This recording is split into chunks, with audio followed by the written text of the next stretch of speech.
Elephant caught a stray tiger cub drinking from her pond. What she did next shocked everyone watching.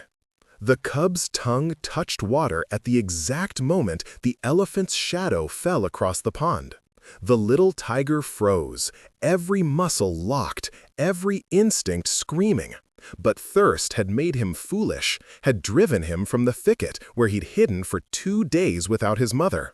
He was perhaps 8 weeks old, striped in orange and black, small enough to fit in a human's hands.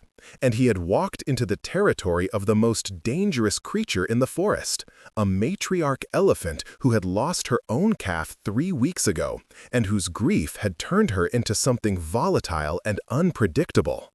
The researchers watching from their jeep 100 yards away held their breath. One reached for the radio to call the ranger station. Another raised her camera with shaking hands. They all knew what happened when predator cubs wandered into elephant territory. They had seen it before. The swift, brutal justice of a trunk crushing small bodies. The way elephants remembered every threat, every loss, and repaid it without mercy. The cub lifted his head, water dripping from his whiskers, and looked up at the mountain of gray flesh towering above him. The elephant's trunk lifted high, coiled back, and for one terrible moment, everyone watching knew they were about to witness a killing. Wait, before the next revelation happens. If this bond between these creatures has already touched you, tell us where you're watching from. To witness every act of courage, every impossible friendship, and every silent miracle of nature, subscribe and join our circle. The next moment will change everything. Now, back to the wild. The elephant's name in the language of researchers and rangers who had tracked her for 12 years was Lakshmi. She was 42 years old, stood nearly 9 feet at the shoulder, and weighed close to 4 tons. Her tusks were relatively short but thick, yellowed with age and use, and her skin carried the map of her life, scars from territorial disputes, marks from thorns and branches, the places where bullets had grazed her during a poaching attempt 15 years ago. She was the matriarch of a small family group of 7 elephants, and until 3 weeks ago, she had been teaching her infant calf how to use his trunk, how to identify safe water sources, how to walk beneath her massive body for shade and protection. Then the leopard had come in the night. It had been quick, brutal, efficient, the way predators operated when opportunity presented itself.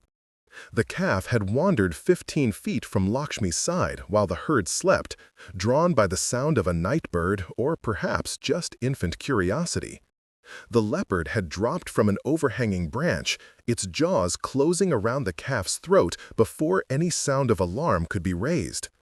By the time Lakshmi woke and charged, the leopard was gone and her calf was dying, his small body broken, his breathing wet and rattling. He had died in her trunk, wrapped in the appendage that had touched him in his first moment of life, guided him through his first steps, and now cradled him in his last. Since then, Lakshmi had changed. The researchers had documented it meticulously.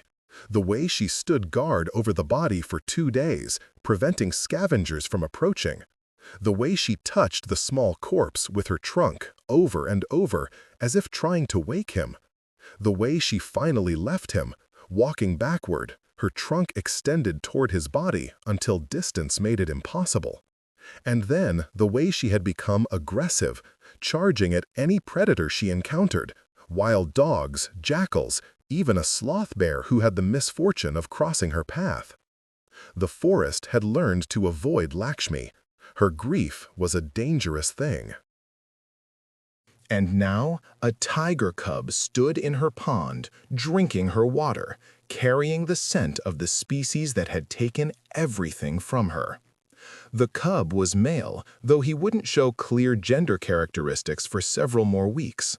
His mother had been a young tigress named Sundari by the researchers, a 3-year-old who had given birth to her first litter of 3 cubs in a den deep in the bamboo thickets at the forest's edge. For 6 weeks, she had been a devoted mother, nursing her cubs, teaching them the basics of stalking and pouncing, keeping them hidden from the dangers that filled every shadow. Then she had gone hunting and simply never returned. The researchers had found her body 2 days ago, caught in a poacher's snare meant for deer, her neck broken from her attempts to escape, her body already being reclaimed by insects and scavengers. They had searched for her cubs, knowing they couldn't survive without her, but the forest was vast and the cubs were small and well hidden. Until this one emerged, driven by thirst so intense it overrode every lesson his mother had taught him about staying hidden, staying safe, staying away from elephants. Lakshmi's trunk hovered above the cub like an executioner's blade. She could smell him, the distinctive musk of cat, the milk smell that still clung to him despite his mother's absence, the fear scent that poured from his small body in waves. She rumbled, a sound that started deep in her chest and rolled across the pond like thunder. The cub's ears flattened against his skull, his body crouched lower, preparing to run, though running from an elephant was futile. She could crush him with one step, could send him flying with a flick of her trunk. In the jeep, Dr. Sarah Morrison gripped her camera so tightly her knuckles turned white. She had been studying this elephant population for 5 years, had written her dissertation on Lakshmi's family group, had documented the birth and now the death of the little calf who had been born last spring. She knew elephants were capable of tremendous violence, had seen them defend their young with lethal force, had watched them chase leopards up trees and lions across plains. She also knew elephants grieved, knew they returned to the bones of dead family members years later, touching the skulls with their trunks as if in remembrance. Knew they formed bonds that transcended species.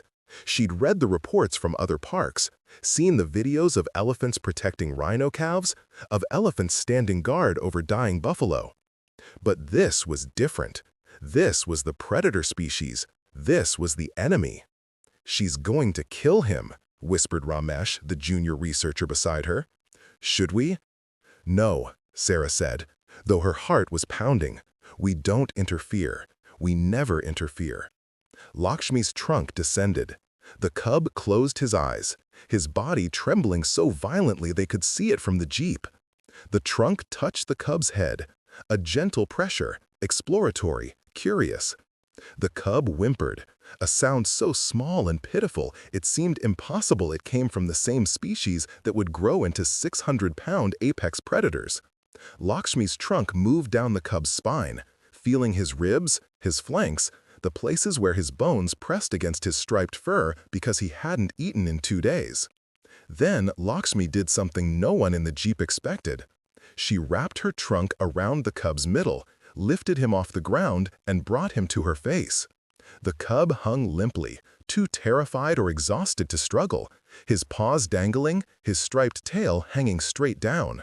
Lakshmi examined him closely, her small eyes studying every detail, her trunk holding him with surprising gentleness. In the jeep, Sarah fumbled for the radio. "Base, this is Morrison." "Are you seeing this?" The radio crackled. "We're watching, Sarah. The drone feed is clear. Don't move, don't make any sound." They had drones overhead, small, quiet machines that tracked the elephant's movements and provided real-time data to the research station. Right now, every screen in the station would be showing this moment, a grieving elephant holding a tiger cub like a question she didn't know how to answer. Lakshmi lowered the cub back to the ground, setting him down with the same care she would use for her own calf. The cub remained frozen, his body pressed against the mud at the pond's edge, water still dripping from his muzzle. Lakshmi used her trunk to push him gently, rolling him onto his side. And for a horrifying moment, Sarah thought she was preparing to step on him, to crush his rib cage and end this strange encounter with efficient violence. Instead, Lakshmi lay down. It was a slow process, her massive body folding at the joints, her knees bending, her weight settling onto the ground with tremors that rippled through the earth. She positioned herself beside the pond, her body creating a wall between the cub and the forest, and then she used her trunk to pull the cub closer, tucking him against her chest, between her front legs, in the exact position where her own calf used to sleep. The cub didn't move. He lay where she placed him, his small body pressed against her massive chest, his breathing rapid and shallow. Lakshmi's trunk rested across him, and she made a sound, low, rumbling, almost melodic, that Sarah had only heard her make with her own calf. A comfort sound, a lullaby in elephant language. "Oh my God," Ramesh whispered. "She's adopting him." "We don't know that," Sarah said, but her voice shook with something between hope and disbelief. "She might be processing. Elephants sometimes carry dead calves for days. She might think he's—" But the cub wasn't dead. His sides rose and fell with breath. His eyes blanked.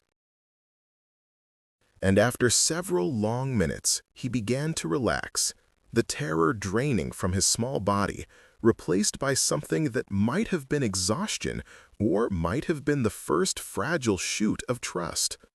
They stayed like that for an hour, the elephant and the tiger cub, predator and prey, grief and orphan, while the sun climbed higher and the forest watched in silence. The other elephants in Lakshmi's family group emerged from the trees eventually, drawn by curiosity or concern. They approached cautiously, their trunks extended, testing the air. When they saw the cub, they stopped, their body language speaking of confusion and alarm. The largest of them, an older female named Devi, reached out her trunk toward the cub. Lakshmi rumbled a warning, a sound that made the ground vibrate, and Devi withdrew immediately. The message was clear. This small thing was under Lakshmi's protection. Anyone who threatened him would face her wrath. The other elephants retreated to a respectful distance, forming a loose circle around Lakshmi and her strange new charge. They waited, patient and confused, while their matriarch held a tiger cub against her heart and made sounds of comfort that echoed across the water. In the jeep, Sarah started documenting everything, her scientific training taking over from her emotional response. Time, location, behavior observations, environmental conditions.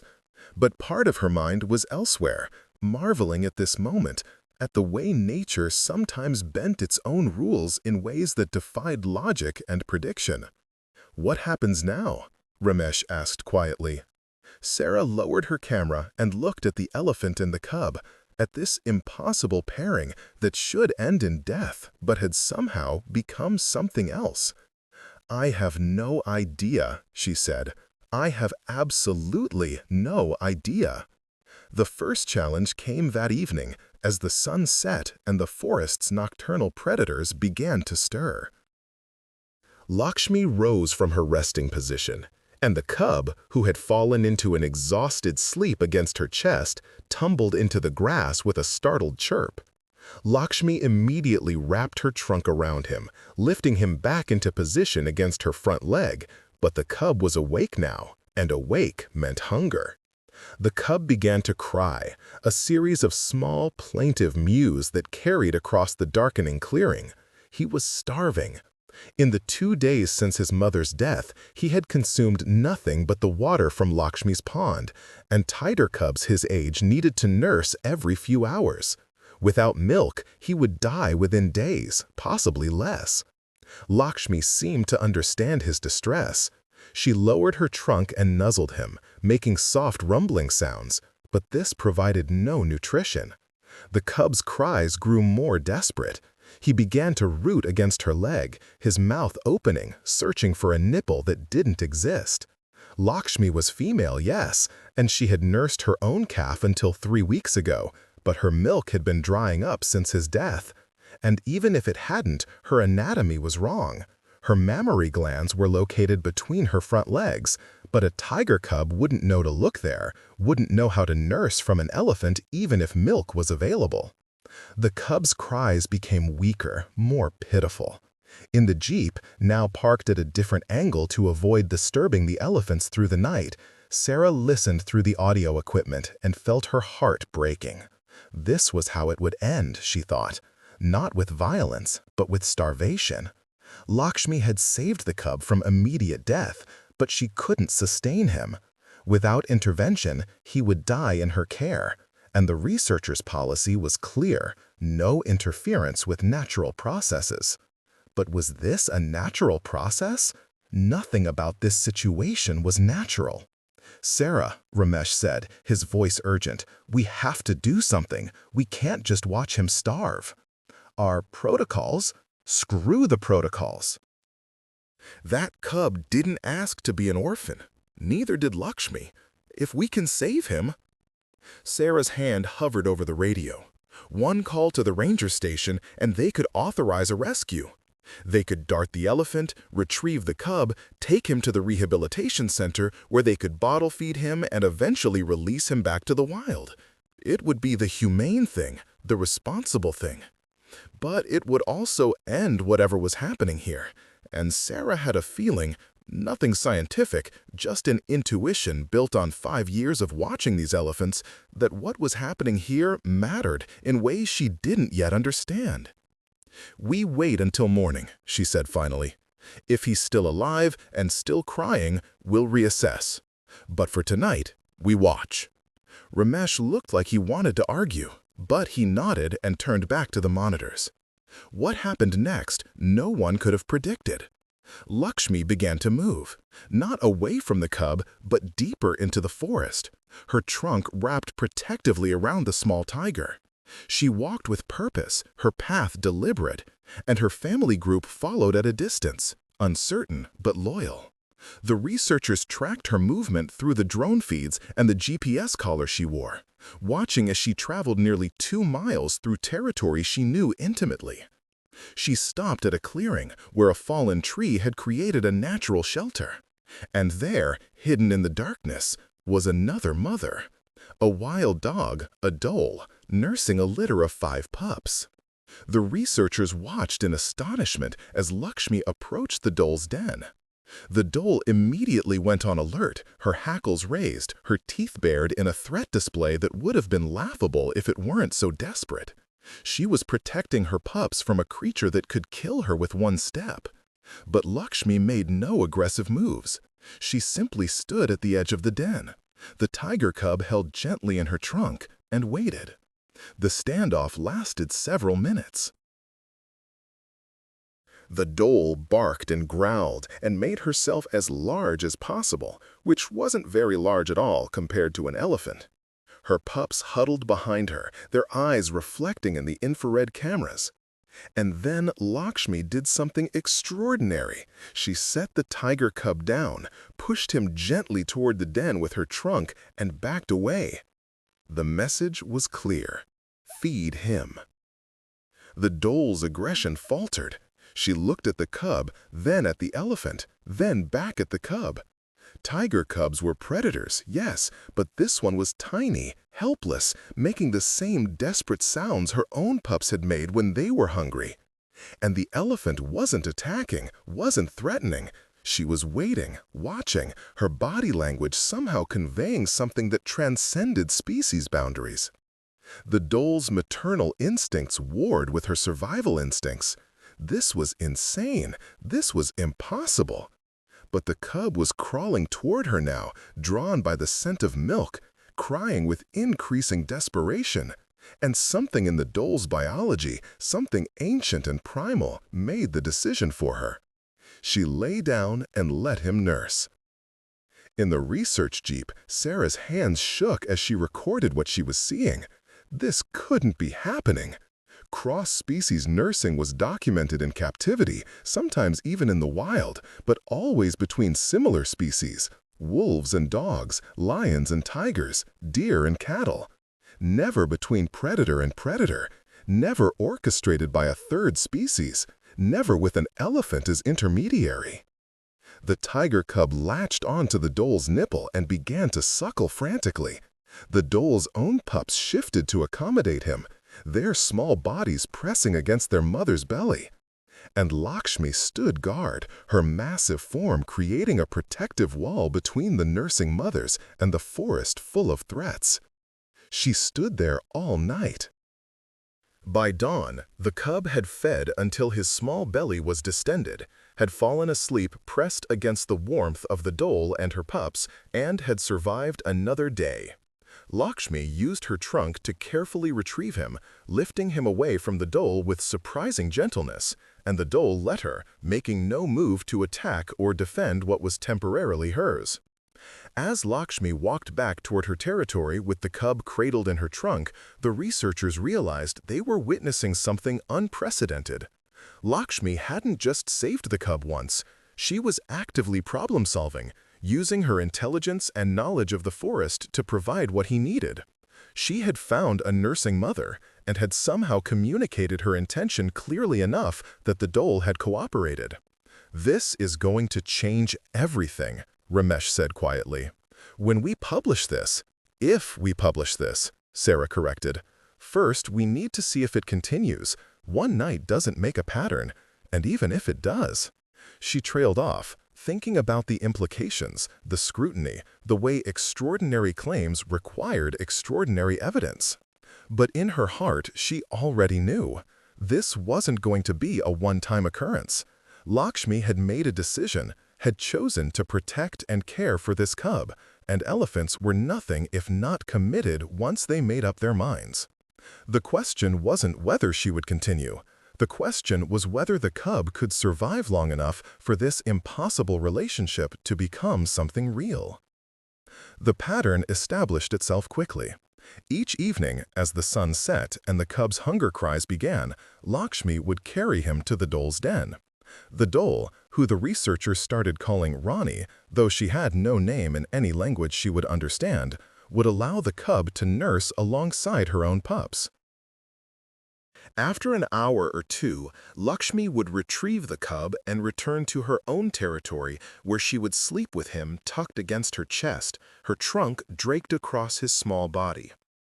During the day, the cub would rest in the shade of Lakshmi's massive body, occasionally waking to stumble around on unsteady legs, exploring the grass and leaves and insects with the clumsy curiosity of all infant predators.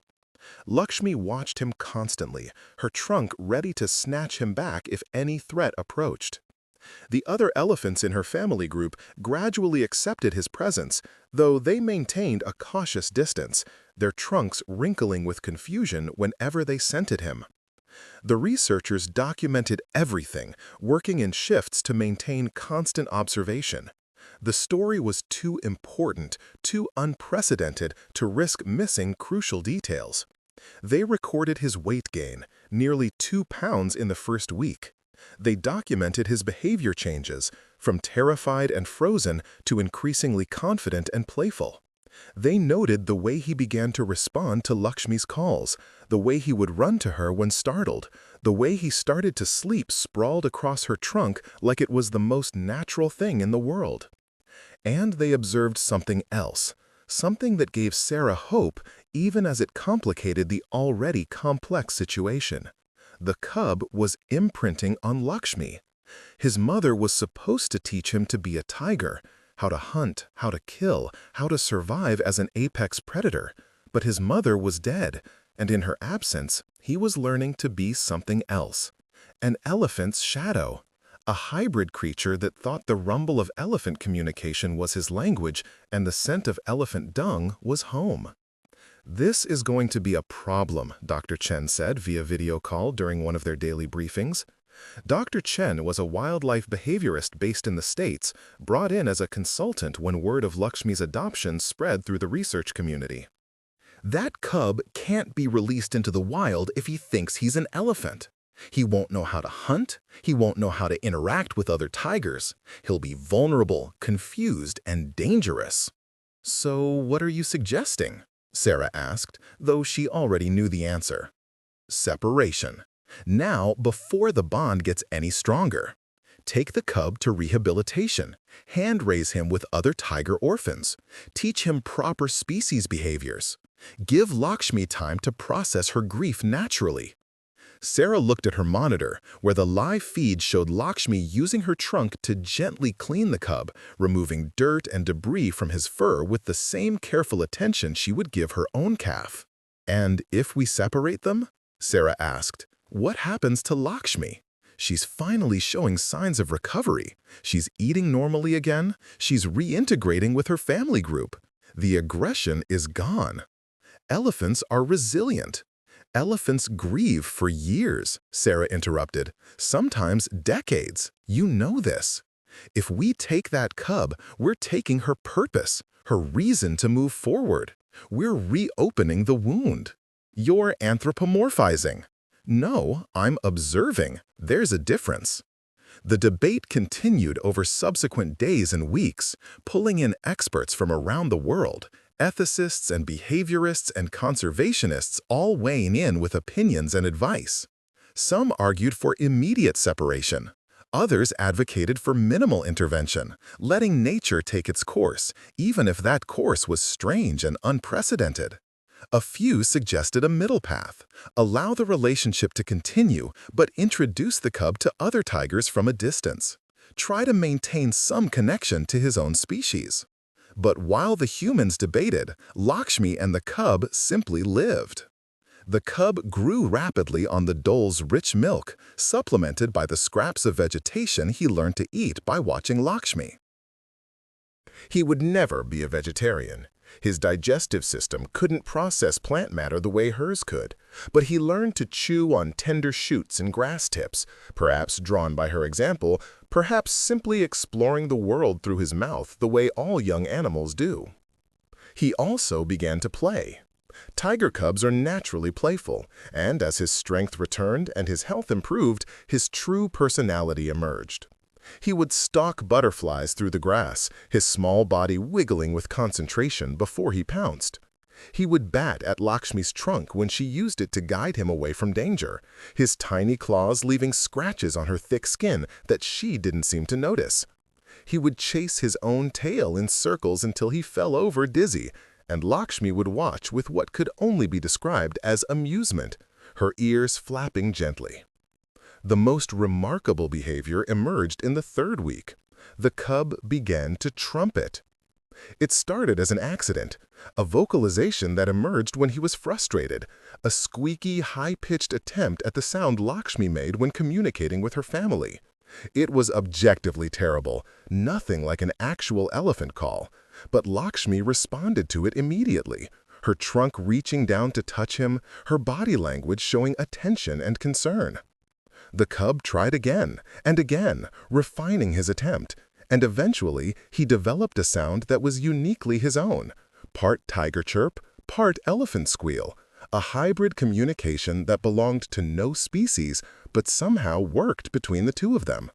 When he made this sound, Lakshmi would come. When he was hungry or scared or wanted attention, he would make his strange trumpet chirp, and his massive adoptive mother would respond. Sarah recorded hours of this communication, knowing that behaviorists would study it for years. Cross-species communication wasn't new. Dogs and humans had been doing it for millennia. But this was different. This was a predator and prey species developing a shared language, creating something new from the pieces of their separate worlds. "He's becoming bilingual," Ramesh observed one evening, watching the cub alternate between tiger mews and his modified trumpet. Or maybe creating a new dialect. Elephantine tiger, tigrine elephant. "He's becoming an orphan who learned to adapt," Sarah said. "And that's all that matters for survival." But she wondered, when the cub grew larger, when his instincts began to sharpen and his body craved meat instead of milk, when his adult teeth came in and his claws grew long and sharp, what would happen then? Would Lakshmi still see him as her calf? Would he still see her as his mother? Or would nature reassert itself, predator and prey reverting to their ancient roles? These questions haunted Sarah's dreams, but during the day, she pushed them aside and focused on documentation. Whatever was happening here, it needed to be recorded with precision and care. Future researchers would build on this data, would use it to understand the flexibility of maternal instincts, the capacity for interspecies bonding, the ways that grief could be both destructive and transformative. By the end of the first month, the cub had tripled his weight and could walk for extended periods without tiring. He had clear preferences. He liked sleeping pressed against Lakshmi's front right leg. He preferred the pond water at dawn when it was coolest, and he absolutely hated the rain, mewing piteously until Lakshmi would position herself to shelter him with her body. He had also started to attract attention from the forest's predators. Leopards had been spotted watching from the trees, drawn by the scent of an unprotected tiger cub. A pack of wild dogs, not Ronnie's pack but another group, had attempted to approach one evening, perhaps thinking the cub would be easy prey. Lakshmi had charged them with such ferocity that they had scattered immediately, and they hadn't returned. But the most concerning moment came when an adult male tiger passed through the territory. The researchers picked him up on the camera traps first, a massive male, probably 8 years old, his body scarred from territorial battles, his presence announced by scrapes on trees and the distinctive marking spray that tigers use to claim their domain. He was called Rajan by the researchers, and he was the dominant male in this section of the forest. He was also, almost certainly, the cub's father. Tigers aren't involved in raising their young. That responsibility falls entirely to the mother. But they are intensely territorial and will kill cubs that aren't their own to bring females back into estrus. Rajan wouldn't necessarily recognize his own offspring, especially given how much time had passed and how strange the cub now smelled, saturated with elephant scent and dole milk. "This is it," Dr. Chen said during the emergency video call when Rajan's presence was confirmed. "You need to extract that cub now. If Rajan finds him, he'll kill him, and Lakshmi might get hurt trying to defend him." Sarah looked at the monitors showing Lakshmi and the cub both sleeping peacefully in the afternoon heat. The cub was sprawled across Lakshmi's trunk, his small body rising and falling with her breath, completely trusting, completely safe. "Lakshmi weighs 4 tons, Sarah said quietly. "Rajan weighs maybe 500 pounds. If it comes to a confrontation, I know who I'm betting on. You're risking both their lives for an experiment." "This isn't an experiment," Sarah snapped, her patience finally breaking. "This is an elephant making a choice. This is a life being saved. This is nature doing something we don't understand, and maybe instead of trying to control it, we should just observe and learn." The call ended badly, with Dr. Chen threatening to go over Sarah's head to the park authorities, but Sarah didn't care. She was tired of the bureaucracy, tired of the ethical debates, tired of people thousands of miles away making decisions about creatures they observed only through video feeds and data reports. She was here, she was watching, and she was going to see this through. Rajan entered Lakshmi's territory 3 days later, his massive body moving through the undergrowth with the silent confidence of an apex predator. The researchers tracked his progress through the GPS data and the camera traps, watching as he moved closer and closer to the clearing where Lakshmi spent most of her time. The encounter happened at dusk. Lakshmi was leading the cub toward Ronnie's den for his evening feeding when Rajan emerged from the bamboo, his gold eyes fixing immediately on the small tiger walking beneath the elephant's legs. The cub saw him and froze, his body dropping into an instinctive crouch. Lakshmi sensed the change immediately, her trunk sweeping down to position herself between the cub and the male tiger. Rajan roared, a sound that echoed through the forest like rolling thunder, announcing his presence, his dominance, his intention. It was a sound designed to paralyze prey, to warn competitors, to command respect through pure auditory violence. The cub whimpered and pressed himself against Lakshmi's front leg, his small body trembling. Lakshmi responded with her own roar, a trumpet blast so loud and sudden that it made Rajan flinch. Then she charged. 4 tons of elephant moving at 25 miles per hour is not something any sane creature stands against. Rajan twisted and ran, his body disappearing into the bamboo with a speed that spoke of pure survival instinct. Lakshmi pursued him for 100 yards, trumpeting her rage, destroying saplings and bushes in her path, making it absolutely clear that this territory was hers and anything in it was under her protection. When she returned to where she'd left the cub, he was still pressed against the ground, his eyes wide with terror. Lakshmi used her trunk to lift him gently, brought him to her face to examine him for injuries, and made soft rumbling sounds that gradually calmed his shaking. Then she continued to Rani's den as if nothing had happened, though she remained on high alert, her ears swiveling constantly, her trunk testing the air for any sign of the male tiger's return. Rajan didn't return that night, or the next, or the next.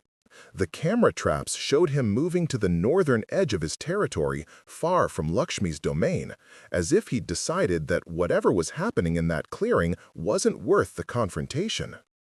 In the research station, Sarah allowed herself a moment of triumph. Then she went back to her monitors, her notebooks, her endless documentation of a relationship that shouldn't exist, but somehow did. The debate about intervention continued, but it was becoming increasingly clear that separation would require force, drugging Lakshmi, physically removing the cub, potentially traumatizing both of them. And for what? The cub was thriving, Lakshmi was healing. The natural world was accommodating this strange arrangement with surprising flexibility. Sometimes, Sarah thought, the best thing humans could do was get out of the way. The monsoon season arrived in June, bringing daily rains that turned the forest into a maze of mud and flowing water. The pond where the cub had first encountered Lakshmi swelled to 3 times its normal size, becoming a small lake that attracted animals from miles around. This increased traffic brought new dangers and new opportunities for observation. The cub was 3 months old now, still dependent on milk from Rani, but beginning to show interest in solid food. Lakshmi had started bringing him the carcasses of small animals she found, not killed by her, but discovered during her daily wanderings. And while the cub didn't yet know how to properly eat meat, he would chew on the flesh, learning the taste, developing his carnivore palate. It was a strange sight, Sarah thought, an elephant teaching a tiger to eat meat? But then again, everything about this relationship was strange. The cub's physical development was proceeding normally. His baby teeth were being replaced by adult teeth, sharp and designed for tearing flesh. His claws were growing longer, more dangerous. His coordination was improving daily, his pounces more accurate, his stalks more controlled. He was becoming what he was meant to be, a predator. But his behavior remained profoundly influenced by Lakshmi. He followed her everywhere, his small body trotting to keep up with her massive strides. He slept pressed against her, seeking her warmth and protection. He communicated in his hybrid language of chirps and trumpets, a sound no other tiger in the forest would recognize or respond to. And most significantly, he showed no fear of elephants, approached them with curiosity instead of caution, treating Lakshmi's family group as his own extended family, despite their obvious discomfort with his presence. "He's going to get himself killed one day," Ramesh said, watching the cub attempt to play with Devi, the older female elephant. Devi tolerated his presence with obvious reluctance, her trunk flicking away from his pouncing attempts, her body language speaking of irritation rather than danger. "He doesn't understand that other elephants aren't his mother." "He understands hierarchy," Sarah countered. "Watch his body language with Devi versus Lakshmi. He's submissive with Devi, playful with Lakshmi. He knows the difference." But does he know he's a tiger? That was the question, wasn't it? Did the cub understand his own species identity? Would he, when he matured, seek out other tigers for mating? Would his instincts eventually override his learned behavior? The answer began to emerge one afternoon when a young female tiger, perhaps 2 years old, passed through the territory. She was newly independent from her mother, searching for her own range, and she stopped at the pond to drink. The cub, now playing near the water's edge, froze when he saw her. The researchers held their breath, cameras recording everything. This was the first time the cub had encountered another tiger since his adoption. How would he react? How would she? The young female saw him and approached cautiously, her body language curious but not aggressive. She sniffed the air, her nose wrinkling at his scent. Tiger, yes, but contaminated with elephant and dhole and the general strangeness of his living situation. She made a soft Proustan sound, a friendly tiger greeting, a question. The cub responded with his hybrid trumpet chirp. The young female's confusion was visible even from the jeep. She cocked her head, made the Proustan sound again, louder. The cub repeated his strange call, and then, perhaps sensing the communication wasn't working, did something remarkable. He began to mimic her. His first attempt at the Proustan was terrible, too breathy, wrong pitch, but he was trying. He was attempting to speak her language. And with each attempt, he got slightly better, his tiger vocalizations improving through practice and imitation. The young female seemed charmed by his efforts. She approached closer, touched noses with him, and began to groom him with her rough tongue. The cub submitted to her attention, his body relaxing, and for several minutes they interacted as tigers do, social, gentle, engaged in species-appropriate bonding. Then Lakshmi returned from her foraging and saw the young female tiger near her cub. She trumpeted a warning. The young female looked up, saw the massive elephant approaching, and made a very sensible decision. She ran. The cub watched her go, something like confusion or longing in his body language. And when Lakshmi reached him, he made his hybrid sound, his call for attention and comfort. Lakshmi examined him thoroughly with her trunk, perhaps checking for injuries, perhaps reassuring herself of his safety. Then she led him away from the pond, back to the safety of the clearing where they spent most of their time. But something had changed. The cub had met another tiger, had attempted to communicate in tiger language, had engaged in tiger social behavior. A door had opened in his awareness, a recognition that there were others like him, that his species identity existed beyond his relationship with Lakshmi. Over the following weeks, this awareness seemed to grow. The cub began practicing tiger vocalizations on his own, sitting in the grass and making different sounds, chuffs, mews, the beginnings of what would eventually become adult roars. He practiced stalking more deliberately, his play becoming more focused, more predatory. He showed increased interest in the meat Lakshmi brought him, gnawing bones with growing efficiency. He was becoming a tiger, Sarah realized, not despite his relationship with Lakshmi, but alongside it. He was learning to inhabit both worlds, the elephant's world of family groups and communication and protection, and the tiger's world of solitary hunting and territorial marking and predatory instinct. "I think he's going to be okay," Sarah said one evening, watching the cub practice pouncing on shadows while Lakshmi rested nearby. "I think he's going to figure out how to be both." "Both what?" Ramesh asked. "Both her calf and his own creature. Both the thing she needs him to be and the thing he was born to be." It was an optimistic assessment, perhaps too optimistic. But Sarah had spent 6 months now watching this relationship evolve, had documented countless interactions that suggested intelligence, flexibility, and adaptation on both sides. If any two individuals could make this impossible situation work, it was these two. The universe, it seemed, had other ideas. The injury happened suddenly, the way catastrophes always do. Lakshmi was leading the cub through a rocky area, heading toward a grove of fruit trees she visited regularly. The path required navigating a steep slope covered in loose stones and old leaves. The cub, now more confident in his mobility, raced ahead, his young energy making him careless. His paw landed wrong on a stone, which shifted, which sent him tumbling down the slope.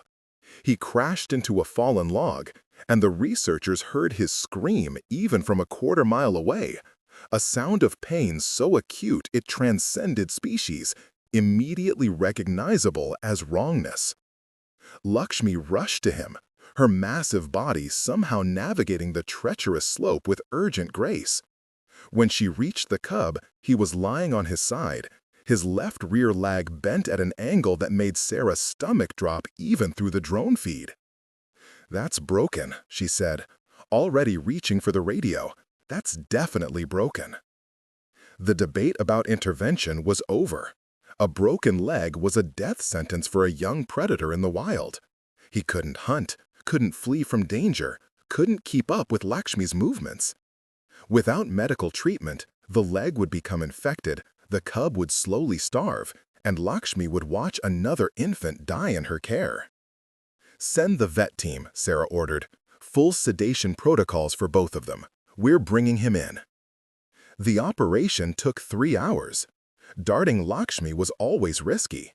Elephants were sensitive to anesthetics, and dosing had to be precise. But the team was experienced, and within 30 minutes, Lakshmi was down, sleeping deeply, her massive body stretched across the grass. The cub was easier, a small dart, a brief struggle, then stillness. The veterinary team worked quickly. X-rays confirmed a clean break in the tibia, painful but treatable. They set the bone, applied a cast, administered antibiotics and pain medication. The cub would need to stay immobile for several weeks while the bone healed, and even then, there was no guarantee he'd regain full function. "We should take him to the center," Dr. Prakash, the lead veterinarian, said while suturing the incision. "He needs consistent care, medication monitoring, physical therapy. Out here, with Lakshmi, there's too much risk of re-injury." Sarah looked at the sleeping elephant, her trunk stretched toward the cub even in sedation, her body angled to protect him even unconscious. "No," she said firmly, "we treat him here. We do daily check-ins, we bring whatever equipment is needed, but we don't separate them." "Sarah, look at her," Sarah said, her voice catching. "She's still trying to protect him. Even now, even drugged. If we take him, if she wakes up and he's gone, she'll think he's dead. She'll think she failed again. I can't do that to her." Dr. Prakash looked from Sarah to Lakshmi to the cub, all of them breathing in their separate rhythms, and sighed. "You're making this personal." "It's always been personal," Sarah said, "for all of us. Every creature in this forest. Survival is personal. Death is personal. Love is personal. We're just the ones taking notes." They compromised. The cub would stay with Lakshmi, but the team would build a temporary structure, a protective enclosure where the cub could rest without risk of further injury. They'd visit daily to change bandages, administer medication, monitor healing. If complications arose, if infections set in, they'd reassess. Lakshmi woke from sedation. She immediately searched for the cub, her trunk sweeping the area in panic. The cub was inside the enclosure, a large mesh structure that allowed visibility but prevented movement. He was awake but groggy, his casted legs stretched awkwardly, his eyes clouded with pain medication. Lakshmi approached the enclosure and made a sound Sarah had never heard her make before. A low, mournful rumble that seemed to contain all of her grief, all of her fear, all of her desperate need to reach her calf and make him safe. She touched the mesh with her trunk, testing its strength. And when the cub responded with his hybrid trumpet chirp, she began to work at the structure, trying to tear it down, trying to reach him. "She's going to destroy it," Ramesh said, watching through the monitors. "We need to reinforce." "Wait," Sarah said. "Just wait." Lakshmi worked at the enclosure for several minutes, her strength sufficient to damage the mesh but not break through completely. Then she stopped, seemed to assess the situation and made a decision. She lay down next to the enclosure, positioning her body as close to the cub as the structure allowed, and extended her trunk through the mesh to touch him. The cub crawled as close as his injured leg permitted and pressed against her trunk, making soft sounds of distress and comfort. And there they stayed, separated by mesh but connected by touch, by sound, by the bond that had formed between them across the impossible distance between species. "We need to modify the design," Sarah said quietly. "Make it so she can reach him better. She needs to be able to touch him, groom him, comfort him. That's not optional." Over the following days, the enclosure was redesigned to allow maximum contact while preventing the cub from moving too much. Lakshmi spent almost all her time beside it, leaving only briefly to feed and drink before hurrying back. She would reach through the openings to stroke the cub with her trunk, to clean his fur, to make her comfort sounds. At night, she slept pressed against the structure, her body providing warmth and security. The cub's healing was slower than hoped. The break had been clean, but he was young and active, and keeping him still was nearly impossible. He would try to stand, would put weight on the injured leg, would cry out in pain when the bone protested. The veterinary team had to make multiple adjustments to the cast, had to manage breakthrough pain that made the cub irritable and distressed. But through it all, Lakshmi was constant. Her presence, her attention, her unwavering focus on his well-being seemed to give the cub strength. When pain made him cry, she would make her rumbling sounds until he calmed. When fever from minor infection made him listless, she would bring water in her trunk, spraying it gently over the enclosure to cool the air. When he was restless and frustrated, she would use her trunk to bring him leaves and sticks to play with, enriching his confined environment however she could. Sarah documented it all, her respect for Lakshmi growing daily. This was motherhood at its most fundamental. Not instinct performing rote behaviors, but intelligence adapting to unprecedented circumstances, solving problems, maintaining care under conditions that would challenge any parent of any species. 6 weeks after the injury, the cast came off. The cub's leg had healed, though he walked with a slight limp that might or might not be permanent. He was cautious at first, testing the leg's strength, remembering the pain. But gradually, under Lakshmi's watchful eye, he began to move more freely, to play again, to resume the behaviors of a healthy young tiger. The enclosure was dismantled, and the cub was released back into Lakshmi's full-time care. She examined him thoroughly with her trunk, as if confirming he was really whole again, really safe. Then she led him to the pond, where he drank deeply, splashed in the shallows, and showed off his healing by pouncing clumsily at fish he had no hope of catching. Life returned to normal, or whatever passed for normal in their situation. But the injury had changed something. The cub was more cautious now, less reckless with his movements. And Lakshmi was more protective, keeping him closer, intervening more quickly when he ventured too far or approached potential dangers. She had already lost one calf. She wasn't going to lose another. By the time the cub reached his first birthday, he was no longer a cub in any meaningful sense. He weighed nearly 200 pounds, stood over 2 feet at the shoulder, and possessed fully developed teeth and claws that could inflict serious damage.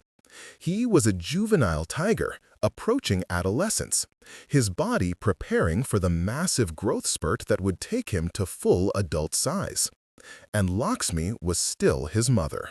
The researchers had long since stopped predicting when the relationship would end, when nature would reassert itself and predator and prey remember their roles. Instead, they simply documented what was, not what should be. The tiger, they had started calling him Arjun, though he would never know his name, still slept against Lakshmi's body, though he now took up considerably more space. He still made his hybrid trumpet chirp when he wanted her attention, though it had deepened into something closer to a roar. He still followed her during her daily movements, though increasingly he would range ahead or behind, his growing independence showing in his behavior. But he always returned, always came back to her when darkness fell, when threats appeared, when his world felt uncertain. The most significant change was his diet. He had stopped nursing from Ronnie months ago. The dole had weaned her own pups and had no milk to spare for a tiger who now outweighed her. Instead, Arjun had learned to hunt. Not efficiently, not with the skill his mother should have taught him, but adequately enough to feed himself. His technique was strange, Sarah noted. He hunted small prey, rabbits, young deer, ground birds, with unusual patience, stalking for long periods before striking. And when he made a kill, he would often bring it back to Lakshmi, laying the carcass at her feet as if offering her first feeding rites. She would examine his kills with her trunk, touching the dead animals with what seemed like approval, before pushing them back to him, encouraging him to eat. His showing her his prey, Dr. Chen observed during one of their now regular video consultations. The relationship between Sarah and the behaviorist had improved over the months, Chen's skepticism gradually converting to fascination. Like a domestic cat bringing mice to its owner. He's trying to demonstrate competence, perhaps seeking approval. Or teaching her what he can do, Sarah suggested, showing her he can survive, that she doesn't have to worry about him. Can any mother ever stop worrying? It was a rhetorical question, but it resonated. Because that's what Lakshmi was, a mother. Not a biological mother, not a species-appropriate mother, but a mother nonetheless. And Arjun was her son, adopted across the boundaries of taxonomy and evolution and every biological principle that should have made their bond impossible. The relationship began to face new challenges as Arjun matured. His territorial instincts were developing, marked by an increase in scent-marking behavior and a growing intolerance for other male tigers in the area. When Rajan passed through the territory again, Arjun didn't cower and hide as he had a year ago. Instead, he postured, made threat vocalizations, and marked heavily, announcing his presence as a maturing male. Rajan, perhaps remembering his encounter with Lakshmi, chose not to engage. But the message was clear. Arjun was developing into a territorial male, and territorial males didn't tolerate other males nearby. The problem was that Lakshmi's territory overlapped with several other tigers' ranges. As Arjun matured, this would inevitably lead to conflicts. And in those conflicts, Lakshmi couldn't always protect him. Tiger disputes were fast, violent, and deadly. Her size was an advantage in many situations, but not in the complex, three-dimensional combat of jungle warfare. Sarah discussed the issue with the team. We might need to consider translocation, moving Arjun to a different area where he can establish his own territory without conflict. Separated from Lakshmi, Ramesh looked shocked. After everything? Not immediately, but eventually. He's going to be fully mature within a year, and mature male tigers need space. Large territories, minimal competition. If he stays here, trying to share Lakshmi's range, he's going to end up in fights he might not win. The decision was postponed, pushed to the future, because none of them wanted to be the ones to end this story. But the clock was ticking, audible in every day of Arjun's growth, every territorial mark he left on trees and rocks. Nature, it seemed, would have the final say after all. The resolution came not through violence, but through instinct. In his 18th month, Arjun began to range more widely, spending days away from Lakshmi, exploring territory beyond her usual range. He would return periodically, check in, sleep beside her for a night, then disappear again.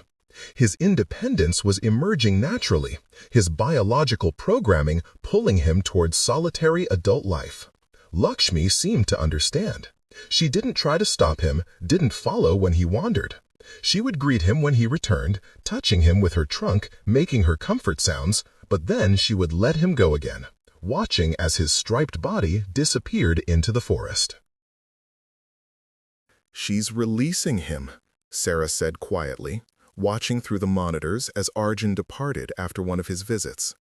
"On her terms, in her time, she's letting him grow up."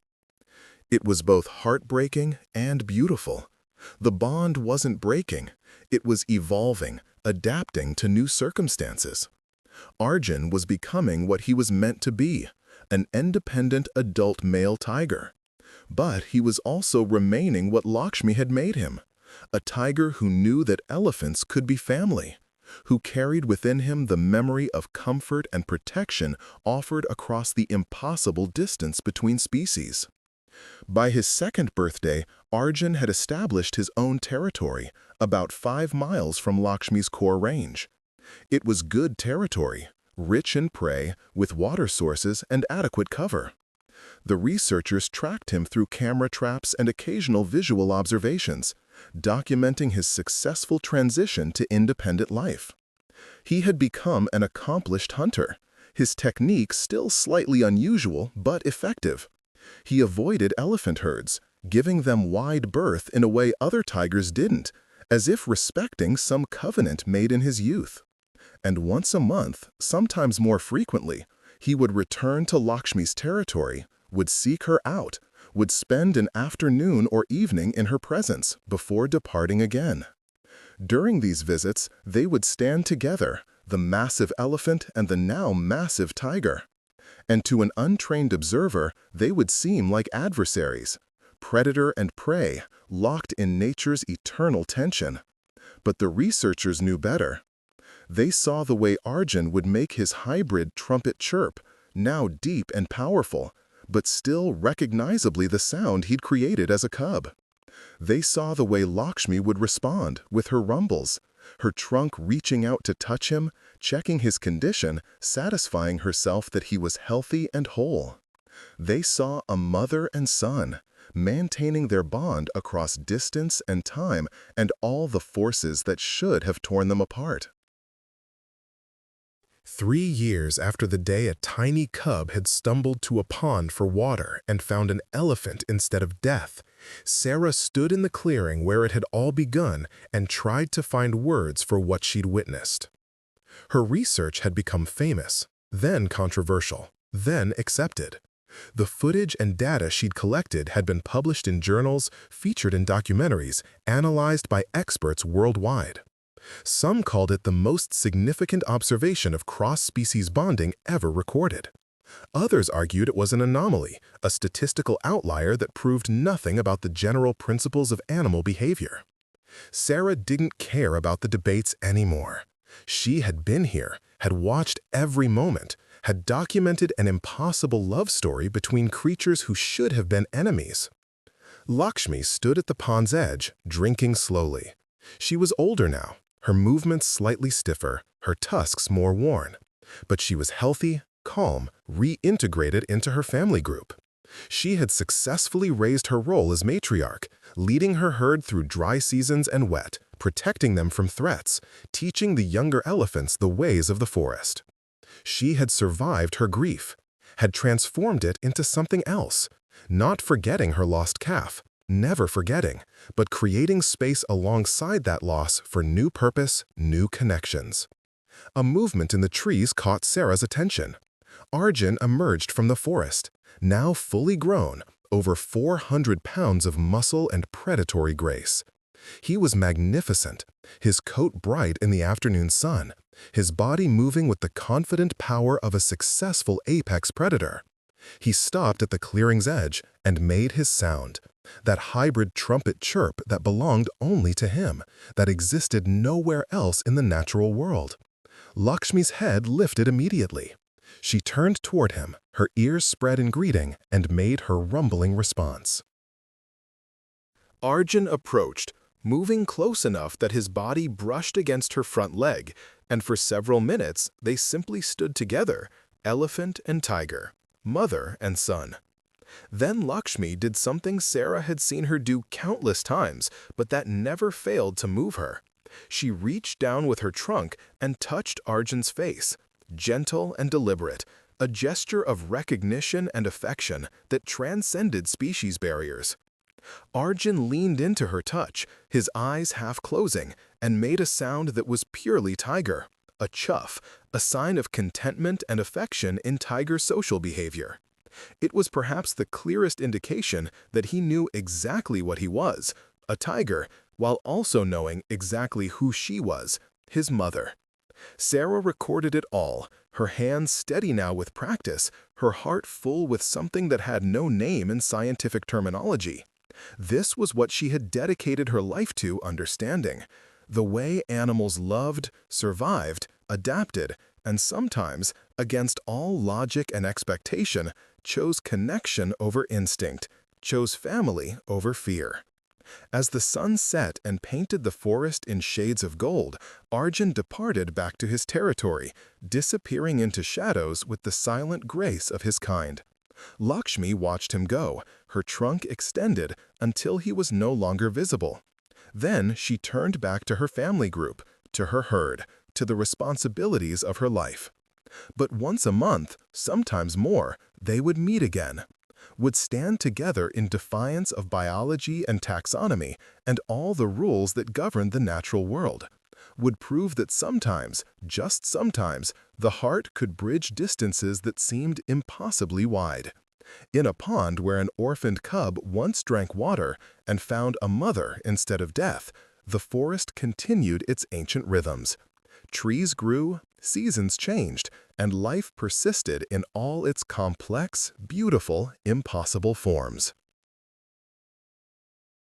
And high in the branches, unseen by human eyes, birds sang of mysteries that had no words, telling stories that would outlast any species, any observer, any attempt to capture wonder in data and footnotes. Some things, the forest seemed to say, are true whether or not anyone believes them. Some bonds exist beyond explanation, and some love is simply too large, too strange, too magnificent for any measuring system devised by science or logic. It simply is, and that is enough.